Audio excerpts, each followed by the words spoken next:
खारी biscuit को भी पीछे छोड़ने वाले बहुत सारे लेयर से बने ये चिरोटे आपने कभी ट्राई किए हैं क्या? सच बताऊं तो ये इतने क्रिस्पी और करारे बनते हैं कि एक बार खा लिया तो बार बार खाने का मन करता है। बहुत इजी है ये रेसिपी। देखने पर आपको लग रहा होगा इसे बनाने के लिए ज्यादा सामान लगता होगा, लेकिन ऐसा नहीं है। कम खर्चे में कम इंग्रेडिएंट्स के साथ आज हम बहुत सारे लेयर्स वाले चिरोटे बनाना सीखेंगे। बहुत आसान है इसे बनाना। आप इसे दिवाली पर या स्नैक्स के रूप में चाय के साथ खाने के लिए कभी भी बना सकते हैं। और आप इसे पहली बार बना रहे हो तो मेरे दिए गए टिप्स एंड ट्रिक्स फॉलो कर ली तो आपके भी चिरोटे इतने सुंदर बन करके तैयार हो जाएंगे। तो इसके लिए वीडियो को एंड तक जरूर देखिएगा। हेलो फ्रेंड्स, मैं हूँ वनश्री और वनश्रीज किचन में आप सभी का फिर से स्वागत है। यहाँ पर जबरदस्त और झनझनीत रेसिपी बनाई जाती है। क्या आपने कभी ऐसे चिरोटे देखे हैं जो एक एक लेयर साफ दिखे और खाते ही क्रंची लगे? बस वही रेसिपी आज मैं आपके साथ लेकर आई हूँ। एकदम करारे और लेयर से भरे मार्केट स्टाइल चिरोटे।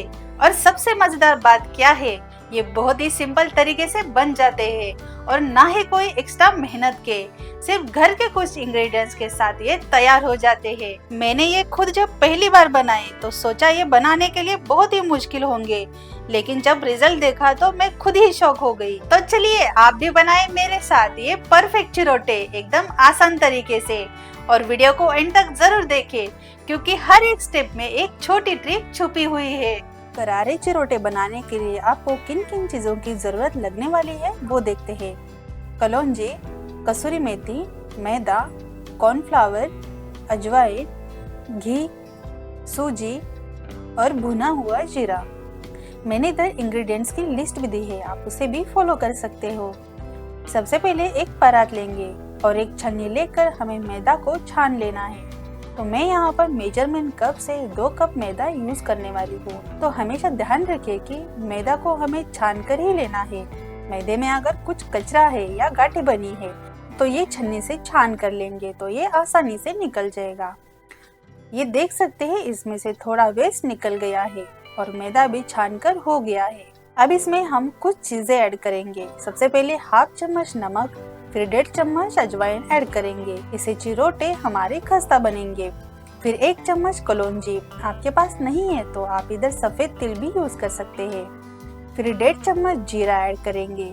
मैंने जीरा को हल्का भूनकर खलबत्ते में पीस कर लिया है, इससे जीरा का टेस्ट और इनहांस होगा।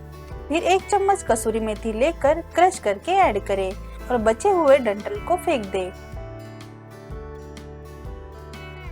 अब सबसे इम्पोर्टेंट बात, चिरोटे करारे बनाने के लिए हम यहाँ पर 4 चम्मच सूजी लेंगे और सूजी ध्यान रखें कि सबसे बारीक वाली यूज करिएगा। हमने 2 कप मैदा लिया था, उसे 2 गुना चम्मच से सूजी लेंगे, मतलब 1 कप के लिए 2 चम्मच यहाँ पर सूजी यूज करें। अब इसे हाथ से मिक्स करके लेंगे ताकि सारे मसाले और मैदा एक साथ मिक्स हो जाए।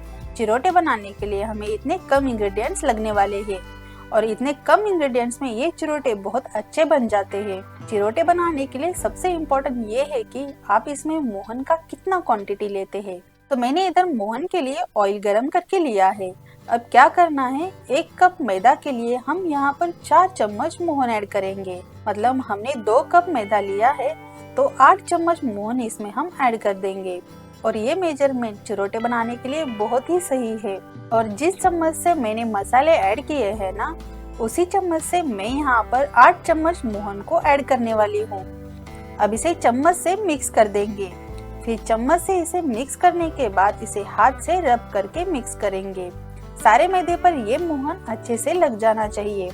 इसके लिए आपको एक्स्ट्रा टाइम लग जाएगा, तो थोड़ा टाइम लेकर इसे अच्छे से हाथ से रब करके मोहन को मिक्स करेंगे, तभी हमारे चिरोटे अच्छे बनेंगे। धीरे धीरे मैदे का कलर और टेक्सचर चेंज होने लगेगा। कम से कम इसे 2-3 मिनट तक अच्छे से मिक्स करके ले। एक बार में ये मिक्स हो जाए तो जिस कप से हमने मैदा लिया है उसी कप से 1 कप जितना पानी लेंगे और मैदा का टाइट डो बना लेंगे। तो हमें पानी को एक बार में ही ऐड नहीं करना है, थोड़ा थोड़ा पानी ऐड करके हम इसका डो बनाएंगे। जैसे हम समोसा बनाने के लिए डो बनाते हैं उससे और टाइट हम इसका डो बनाएंगे। ये देख सकते हैं अभी डो बनकर तैयार हो गया है। तो इसी तरीके से डो बनाकर रेडी कर ले। अब इसमें हमने सूजी ऐड की थी। सूजी को सेट होने के लिए इसे हमें ढककर रेस्ट के लिए साइड में रख देंगे। डो को सेट होने के लिए कम से कम 10-15 मिनट लग जाएंगे। तब तक हम दूसरी तैयारी करते हैं। और आटा गूंदने के लिए हमने 1 कप जितना पानी लिया था ना, उसमें से ये देखिए कितना पानी बच गया है। अब क्या करेंगे, एक बाउल लेंगे और इसमें 4 चम्मच भर के कॉर्नफ्लावर ऐड करेंगे। इससे हम एक बेस रेडी करने वाले हैं। तो इधर मैं सिर्फ कॉर्नफ्लावर का ही यूज करने वाली हूँ। फिर 4 चम्मच घी लेंगे और मिक्स कर देंगे। और घी को लेते समय मेल्ट करने की जरूरत नहीं है, आप इसे ऐसे ही यूज कर सकते हैं। इसे भी हाथ से मिक्स कर देंगे। मिक्स करने के बाद इसे तब तक मिक्स करना है जब तक इसका मक्खन जैसा टेक्सचर नहीं बनता। मिक्स करते वक्त आपको लगेगा कि इसमें से घी थोड़ा कम पड़ गया है और घी इसमें थोड़ा ऐड करूँ क्या, तो ऐसा बिल्कुल भी मत करिएगा। आप जैसे जैसे इसे मिक्स करते जाएंगे ना, वैसे वैसे मिक्सचर पतला बनता जाएगा। इसे ऐसे मिक्स किया तो ये आसानी से मिक्स हो जाएगा और 5 मिनट में ये बेस बनकर तैयार हो जाएगा। और आप देख सकते हैं इसकी कंसिस्टेंसी बिल्कुल फ्रेश मक्खन जैसी लग रही है। तो ये बेस बनकर हमारा तैयार हो गया है। अब हम इसे साइड में रखते हैं। अब 10 मिनट के बाद देखते हैं हमारा डो अभी अच्छे से सॉफ्ट भी हो गया है।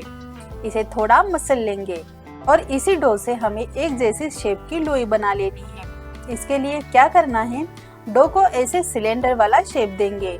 दोनों हाथों से इसे रोल करके इस तरीके से शेप देंगे।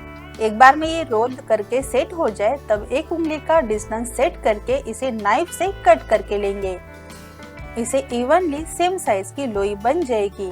ये देख सकते हैं, ये आप इसी तरीके से सभी को कट करके ले। अब इसमें हमने 7 लोई बनाकर रेडी कर ली है।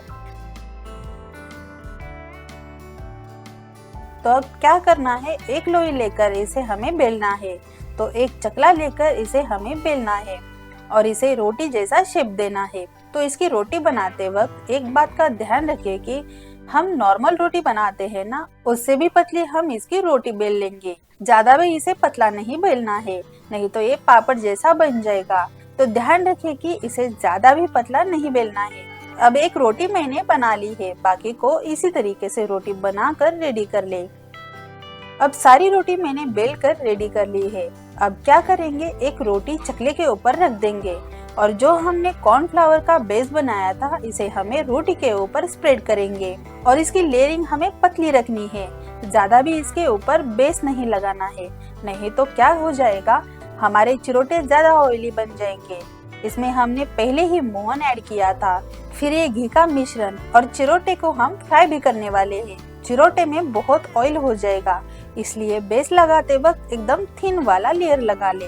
और ये देखे, मैंने पूरे रोटी पर ये बेस फैलाकर रख दिया है।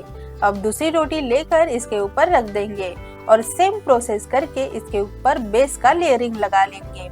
ऐसे करके एक एक रोटी के ऊपर लगाकर सारे रोटी का लेयरिंग करें। और ये देखिए, अभी सारी रोटी पर ये बेस लगाकर हो चुका है और हमने बेस बनाया था वो भी खत्म हो गया है। मतलब ये एकदम परफेक्ट बन गया था।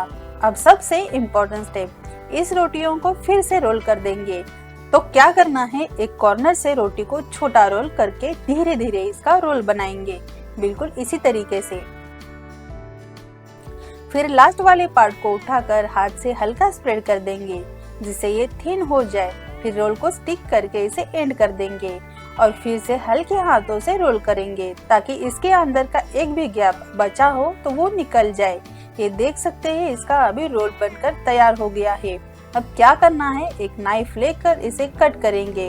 अब कट करते टाइम नाइफ को अगर आप प्रेस करके कट करेंगे तो देखिए क्या हो जाएगा, हमने जो लेयर बनाए हैं वो अच्छे नहीं बनेंगे और फ्राई करते टाइम लेयर एक दूसरे से सेपरेट नहीं होंगे।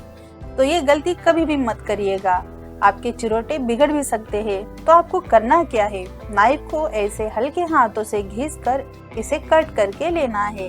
अब आप देख सकते हैं इसके लेयर अभी भी वैसे के वैसे ही बने हैं। तो इसी तरीके से हाफ इंच का शेप रख कर एक एक करके सभी स्लाइसेस हम कट कर देंगे। तो आप देख सकते हैं इसी तरीके से सारे स्लाइस कट करके लिए हैं और इनके लेयर भी वैसे के वैसे ही बचे हैं। तो अब क्या करना है, एक स्लाइस लेकर इसे हल्के हाथों से आउटर साइड शेप देंगे। इसे राउंड बना लेंगे और चकले के ऊपर रखकर हाथ से हल्का प्रेस करें ताकि लेयर हमारे लॉक हो सके। ध्यान रखिएगा कि बिल्कुल हल्के हाथों से इसे हमें प्रेस करना है। अब बेलने से इसका बड़ा शेप करेंगे।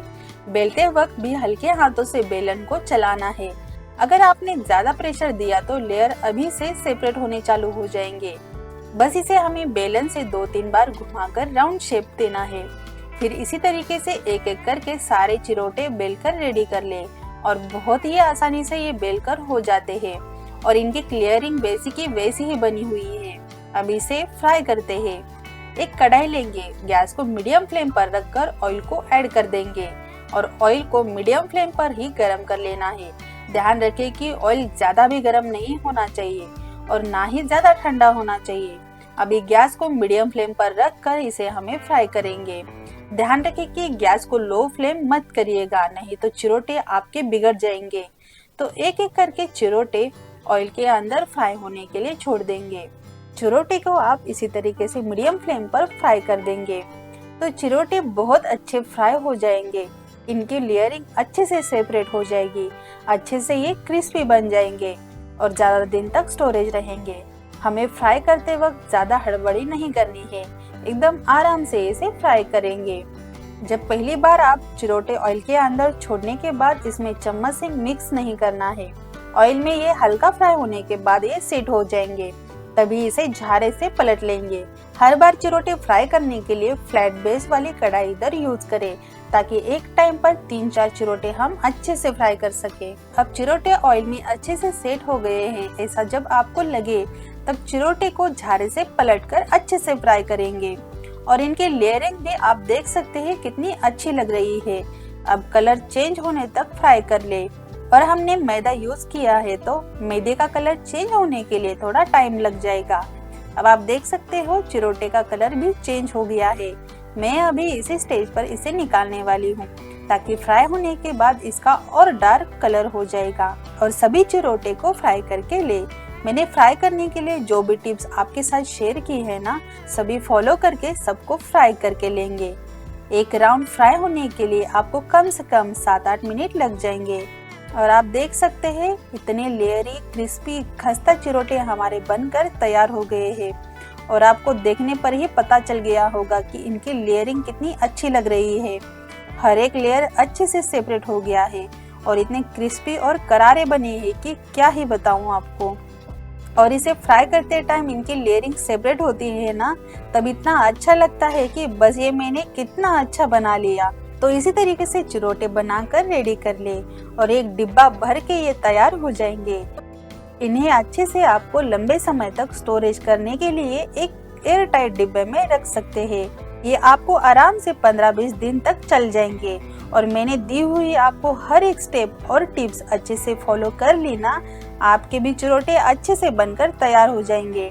तो इस दिवाली पर इस टाइप के चिरोटे बनाकर रेडी कर ले।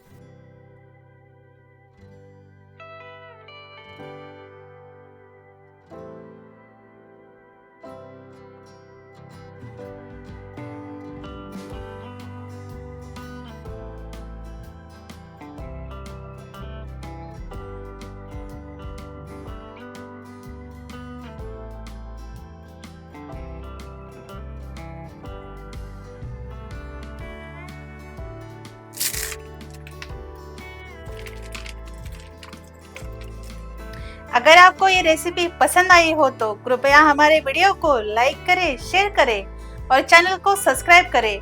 और हाँ, बेल आइकन को दबाना ना भूलें। हम आपके लिए ऐसी ही स्वादिष्ट रेसिपीज लाते रहेंगे। नीचे कमेंट्स में बताएं कि ये रेसिपी आपको कैसी लगी और नेक्स्ट रेसिपी आप कौन सी देखना चाहते हो। तो हमारे चैनल के साथ जुड़े रहे और स्वादिष्ट खाना बनाते रहिए। तब तक के लिए धन्यवाद।